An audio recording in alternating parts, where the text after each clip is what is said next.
It's an early, quiet Sunday morning in Paris, France. 4 men move through the city on a pair of motor scooters and a truck equipped with an extendable ladder. Their destination?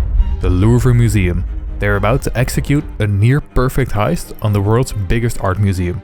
And they'll do it in plain view, in broad daylight, and with visitors already inside its halls. This is the 4-minute Louvre Heist. A sprawling international manhunt underway this morning after thieves took priceless jewels from the Louvre Museum in Paris. It's the biggest heist since the Mona Lisa was stolen 114 years ago. The audacious jewelry heist at the Louvre. As robbers disguised as construction workers pulled off what's being called the heist of the century. This is the Louvre, one of the world's most famous museums, and within this 232-year-old building reside masterpieces like the Winged Victory of Samothrace and the Mona Lisa by Leonardo da Vinci. But the thieves have no interest in artwork. Such famous pieces are nearly impossible to sell and bring too much police attention. No, the men are after jewels. Specifically, those housed in the Apollo Gallery, on the museum's south side. This gallery displays the French crown jewels, including pieces belonging to the last Queen of France, jewelry from a former Queen of the Netherlands, and an emerald necklace and earring set belonging to Napoleon's second wife, among other gems. This heist has been months in the making. The group's previous scouting revealed several critical weaknesses.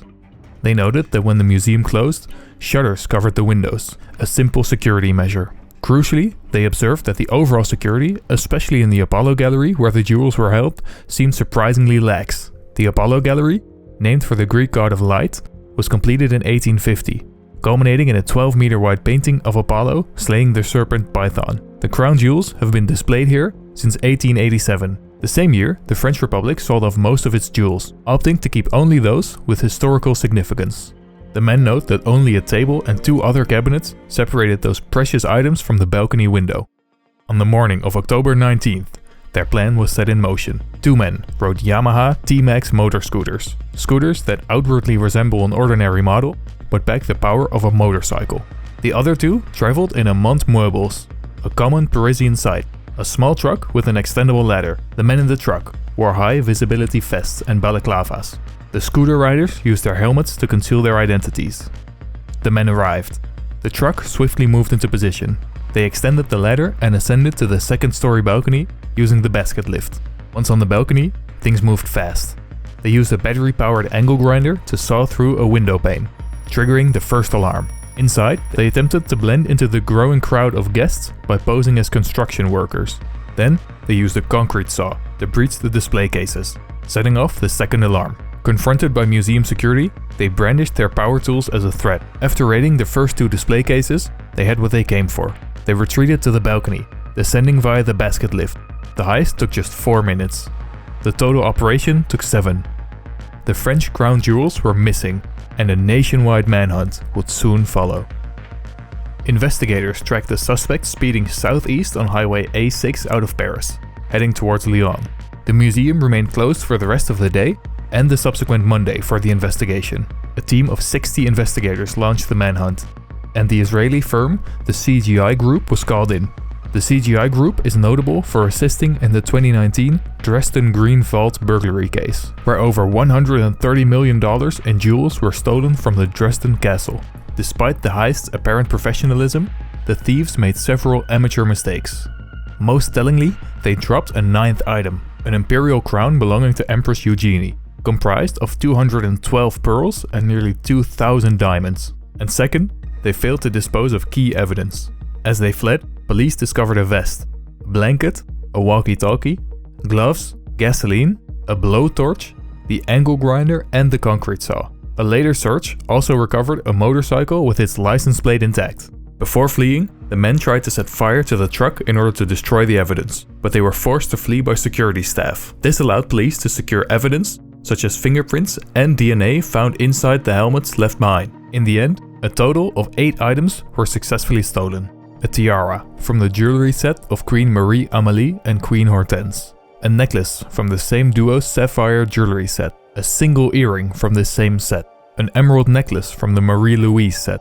A pair of emerald earrings, also from the Marie Louise set. a brooch known as the reliquary brooch, a tiara of Empress Eugenie, and another large brooch of Empress Eugenie. In a baffling choice, the thieves left behind the Regent diamond.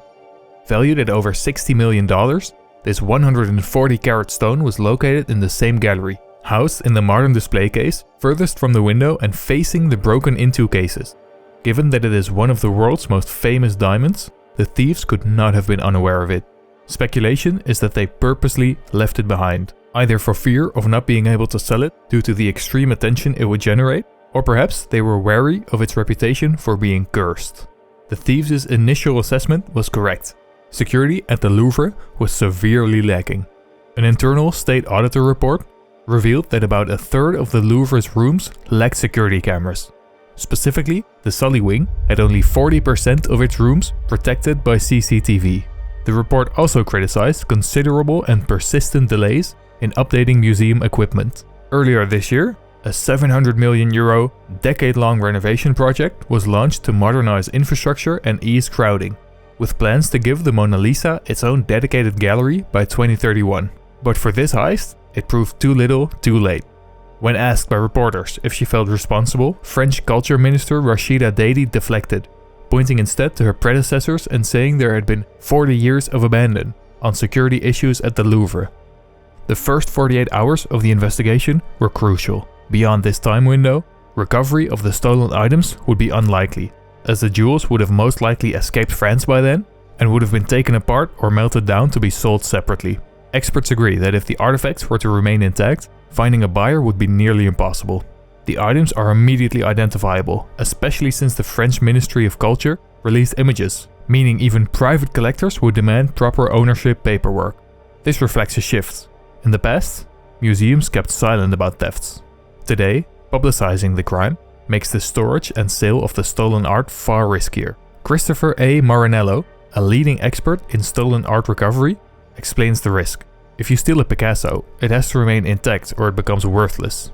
And you have to conceive of a scheme to keep it in hiding, and you're constantly exposed to the risk of an accomplice telling the police to cash in a ransom. Art detective Arthur Brand concurs, saying the theft was vanishingly unlikely to have been ordered. Yeah, well, there probably is not a client. Nobody would touch this. These items are so well known. They are now on the front pages of all the media in the world. So you cannot sell them. What their plan is to melt down the gold, to take off the jewels, the diamonds, and sell them separately. The only way to eliminate the evidence is to melt down the metal and recut the stones. Experts speculate that the Louvre thieves will try to take the goods to diamond expertise centers like Israel, India, or Antwerp to find someone to cut the gems. It is likely that the jewels are now broken up and being sold for a fraction of their value. The large stones would be removed from the settings and recut. This theory could also explain why the 9th item, the Empress Eugenie crown, was dropped. It had many smaller stones and could not be effectively disassembled. The public prosecutor has placed an €88 million price tag on the stolen collection. As of the publishing of this video, the stolen items remain unrecovered.